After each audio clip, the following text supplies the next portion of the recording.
Kozhikode medical കോളേജിലെ മരുന്ന് വിതരണം വീണ്ടും അവതാളത്തിലേക്ക്. നീതി മെഡിക്കൽ സ്റ്റോർ വഴിയുള്ള മരുന്ന് വിതരണം ഏപ്രിൽ 1 മുതൽ നിർത്തിവെക്കാൻ സിറ്റി സർവീസ് സഹകരണ ബാങ്കിന്റെ തീരുമാനം. 4.77 കോടി രൂപ സർക്കാർ കുടിശ്ശിക വരുത്തിയതോടെയാണ് തീരുമാനമാകുന്നത്. ജനം ബ്രേക്കിംഗ്. കൂടുതൽ വിവരങ്ങളുമായി ഗോകുൽ കെ വേണുഗോപാൽ ചേർന്നുണ്ട്. ഗോകുൽ, എന്തുതന്നെയായാലും ഇത്തരം ഒരു സാഹചര്യത്തിൽ കൂടുതൽ പ്രതിസന്ധിയിലേക്ക് തന്നെയല്ലേ കോഴിക്കോട് മെഡിക്കൽ കോളേജിന്റെ പ്രവർത്തനം നീങ്ങുന്നത്?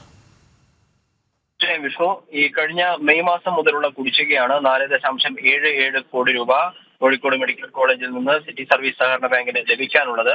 3 മാസം കൂടുമ്പോൾ ഈ മരുന്ന് വിതരണം ചെയ്യുന്നതിനുള്ള പണം സിറ്റി സർവീസ് സഹകരണ ബാങ്കിന് കൊടുക്കുമെന്നാണ് കോഴിക്കോട് ഹോസ്പിറ്റൽ ഡെവലപ്മെന്റ് സൊസൈറ്റി അറിയിച്ചിട്ടുണ്ടായിരുന്നത്. എന്നാൽ പലപ്പോഴും അത് ലഭ്യമാകാത്ത സാഹചര്യം 6 മാസം ഒക്കെ കൂടുമ്പോൾ മുൻവർഷങ്ങളിലൊക്കെ കിട്ടുന്നുണ്ടായിരുന്നു.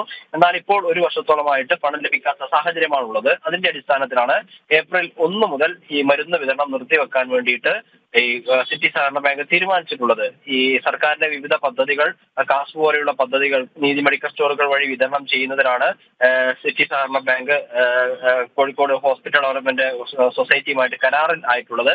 എന്നാൽ ആ കരാർ പ്രകാരമുള്ള പണമാണ് കുടിശ്ശികയായത്. 4.77 കോടി രൂപയാണ് കുടിശ്ശികയായത്. ഇതുമായി ബന്ധപ്പെട്ട് മുഖ്യമന്ത്രിക്ക് ഉൾപ്പെടെയുള്ള ആളുകളോട് വിവരങ്ങൾ അറിയിച്ചിട്ടുണ്ട്. അനുകൂലമായ നടപടി ഉണ്ടാവാത്ത സാഹചര്യത്തിലാണ് ഇപ്പോൾ മരുന്ന് വിതരണം നിർത്തലാക്കാൻ വേണ്ടി തീരുമാനിച്ചത്. ഇതെന്തായാലും സാധാരണ രോഗികളെ സംബന്ധിച്ചിടത്തോളം തിരിച്ചടിയാവുന്ന സാഹചര്യമാണ്. നേരത്തെയും ഈ വിതരണക്കാർക്ക് 90 കോടിയോളം രൂപ കുടിശ്ശികയായതിന്റെ പേരിൽ മരുന്ന് വിതരണം നിർത്തലാക്കുന്ന ഒരു സാഹചര്യം ഉണ്ടായിരുന്നു. പിന്നീട് 2 മാസത്തെയൊക്കെ പണം നൽകിയതിന്റെ അടിസ്ഥാനത്തിലാണ് അത് പുനരാരംഭിച്ചത്.